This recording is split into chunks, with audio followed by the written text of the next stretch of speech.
अभी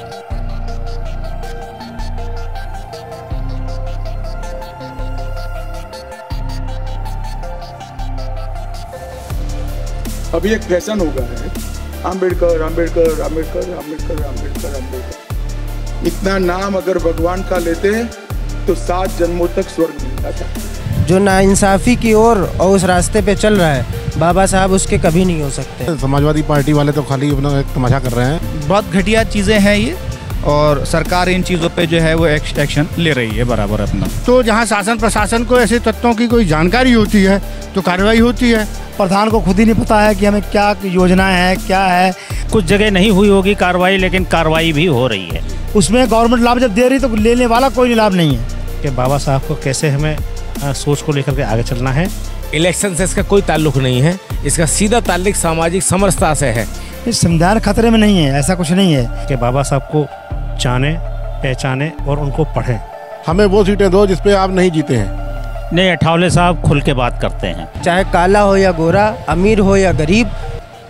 सामाजिक समानता समारोह। जी हाँ, आज लखनऊ में रामदास अठावले जी की पार्टी द रिपब्लिकन ने ये समारोह रखा है और यहाँ पर इन्होंने कहीं ना कहीं इस चीज़ को दिखाने का प्रयास किया है कि वो बाबा साहेब भीमराव अंबेडकर का आखिर कितना सम्मान करते हैं। इस वक्त की बात करें तो उत्तर प्रदेश के अंदर और पूरे भारत देश के अंदर हमने देखा है कि बाबा साहेब को लेकर के कहीं ना कहीं टिप्पणियाँ की जाती हैं या फिर मूर्तियों को खंडित करने का मामला देख लें।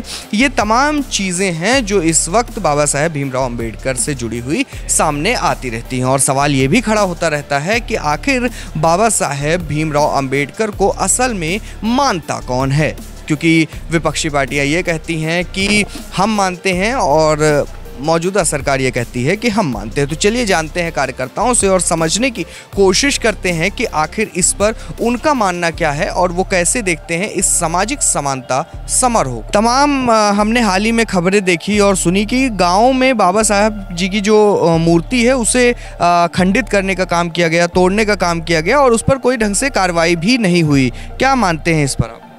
असामाजिक तत्वों के द्वारा इस तरह के जगह जगह पर कार्यक्रम के रूप में वो करते हैं, जिससे कि समाज में एक वैमनस्यता प्राप्त हो और उस वैमनस्यता से समाज में एक दूरी पड़े।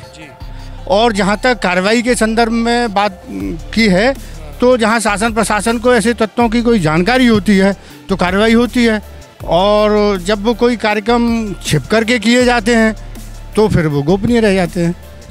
मैंने देखा कि अठावले जी आप लोगों के नेता हैं और इन्हीं के कार्यक्रम में आज आप मौजूद हैं, लेकिन चाहे वो बाबा साहेब के आपत्तिजनक बयान जो नेताओं ने दिया उसका मुद्दा रहा हो या फिर अभी जो तमाम मूर्तियों को लेकर के जो हो रहा है उसका मुद्दा हो, ये खुल के नहीं देखा गया कि अठावले साहब ने इस पर कुछ बात की। नहीं, अठावले साहब खुल के बात करते हैं और जहाँ जहाँ पे ये सब हो रहा है वहाँ वहाँ अठावले साहब की जो पार्टी है वो इसको ज़ोर शोर से उठा रही है और वहाँ कुछ जगह नहीं हुई होगी कार्रवाई, लेकिन कार्रवाई भी हो रही है। अच्छा, ये देखा गया कि अब धीरे धीरे सभी पार्टियां ये कह रही हैं कि बाबा साहब हमारे हैं, भाजपा कह रही हमारे हैं, सपा कह रही हमारे हैं, मायावती जी कह रही हमारे हैं। तो क्या ये एक वोट बैंक खींचने की एक साजिश है? बाबा साहब सभी के हैं और सभी में जो बाबा साहब की मूल पार्टी है Republican party of India Athawale, जो बाबा साहब ने स्वयं बनाई है, उसको हमारे माननीय रामदास अठावले जी लेके चल रहे हैं उस पार्टी को। उसको देखते हुए सबसे पहले वो हमारे हैं और बाकी बाबा साहब सबके हैं। बाबा साहब ने कोई भी भेद नहीं किया है, भेद लोग कर रहे हैं। धीरे धीरे ये कम हो रहा है, ये बातें उठ रही हैं और Republican party of India Athawale जो है वो बाबा साहब के ही मिशन को लेके चल रही है। बाबा साहब का पहला मिशन जो था, उनके 3 नारे थे कि शिक्षित बनो। तो हमारा हमारा विज़न यहाँ हम लोगों ने रखा है कि पूरे देश में सबको एक समान शिक्षा और फ्री शिक्षा, ये हमारे मूल वो हैं। दूसरा है कि सबको एक जैसा स्वास्थ्य और फ्री स्वास्थ्य। ये यदि हो जाएगा तो ये जो तमाम चीज़ें उठ रही हैं ना, ये अपने आप समाप्त हो जाएंगी। जो असमानताएं हैं ये अपने आप खत्म होंगी कि लोग पूर्णतः शिक्षित हो जाएंगे, एक जैसी शिक्षा मिल जाएगी लोगों को, तो अपने आप ये खत्म होने को है। बाबा साहब हमारे जो है एक सोच है और उस सोच को हमारे भाइयों के द्वारा आगे बढ़ाया जा रहा है, उनकी नीतियों को लेकर के आगे चला जा रहा है। कुछ असामाजिक तत्व ऐसे हैं जो बढ़ते प्रयासों को देखते हुए एक्सेप्ट नहीं कर सकते हैं, तो उनको कुछ जलन भावना कह सकते हैं हम, जलन भावना उनको रहती है, ताकि जो है हम उनका सम्मान बढ़ाते चल रहे हैं। और आगामी हमारी यही क्रिया रहेगी कि बाबा साहब को कैसे हमें सोच को लेकर के आगे चलना है। बस मेरी यही दुआ है, प्रार्थना है सभी दोस्तों से, भाइयों से, देश के सभी नागरिकों से कि बाबा साहब को जानें, पहचानें और उनको पढ़ें। मुद्दा आज का ये है कि जो डॉक्टर बाबा साहब अम्बेडकर की जयंती के उपलक्ष्य में सामाजिक मुद्दे उठाए जाएंगे। मैं अलीगढ़ से सरदार मुकेश सैनी एडवोकेट जिला प्रभारी हूँ इसका, और मुझे जो सूचना दी गई है वो ये दी गई है कि ये इलेक्शन से इसका कोई ताल्लुक़ नहीं है, इसका सीधा ताल्लुक़ सामाजिक समरसता से है, और सामाजिक समरसता में हम इस सरकार के साथ चल रहे हैं। इस सरकार के साथ चल रहे असीम अरुण साहब हैं, आज के उप मुख्यमंत्री साहब हैं, ब्रजेश पाठक साहब हैं, सब हमारे साथ बाबा साहब के कार्यक्रम में आए हैं। समानता का ये भाव कैसे पैदा हो, वैमनस्यता कैसे समाप्त हो, इसके लिए हम लोग इस कार्यक्रम को मनाने आए हैं। देखिए, असल में एक ट्रेंड बन चुका है।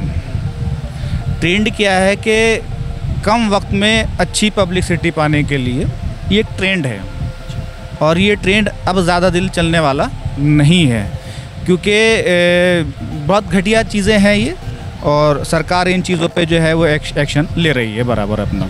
देखिए, बाबा साहब भीमराव अम्बेडकर आप हम सब के हैं, और दूसरी बात यह है आप हर उस इंसान के हैं जो इंसाफ का पैमाना कायम रखता है, जो नाइंसाफ़ी की ओर और उस रास्ते पे चल रहा है, बाबा साहब उसके कभी नहीं हो सकते हैं। बाबा साहब ने हमें संविधान दिया है और हर वर्ग का उसमें ख्याल रखा है, और हर जाति का ख्याल रखा है, चाहे काला हो या गोरा, अमीर हो या गरीब, कोई भी हो, किसी भी वर्ग का हो, किसी भी समाज का हो, सबका ख्याल रखा गया है। तो बाबा साहब अमर रहे और वो हम सब के हैं। सम्मान की जो बात आप कह रहे हैं, अगर सम्मान करती है या न करती है, इस सवाल का जवाब ये है कि ये जो मूर्तियाँ खंडित करी जा रही हैं, इस तरीके से जो कुछ हो रहा है, बेइज्जती और बदनामी हमारे बाबा साहब की करी जा रही है, तो अब आप इस बात से अंदाज़ा लगा लीजिए सम्मान करती है या नहीं करती है।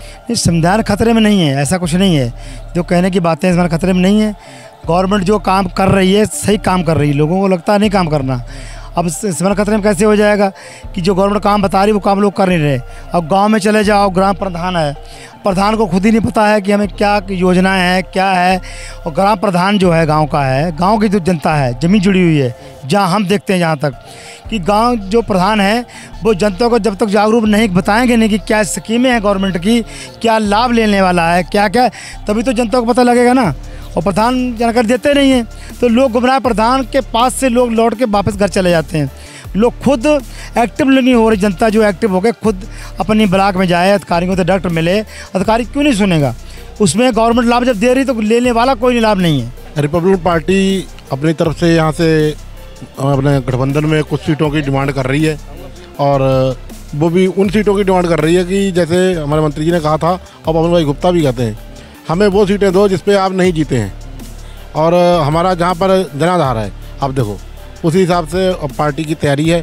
पार्टी कुछ सीटों पर जिला पंचायत के चुनाव की तैयारी है। अब जिला पंचायत में अपने कैंडिडेट उतारेगी, और जिला पंचायत में कैंडिडेट उतारने के बाद उसके बाद विधायकी का चुनाव आएगा, उसमें भी अपने कैंडिडेट उतारने की तैयारी कर रही है।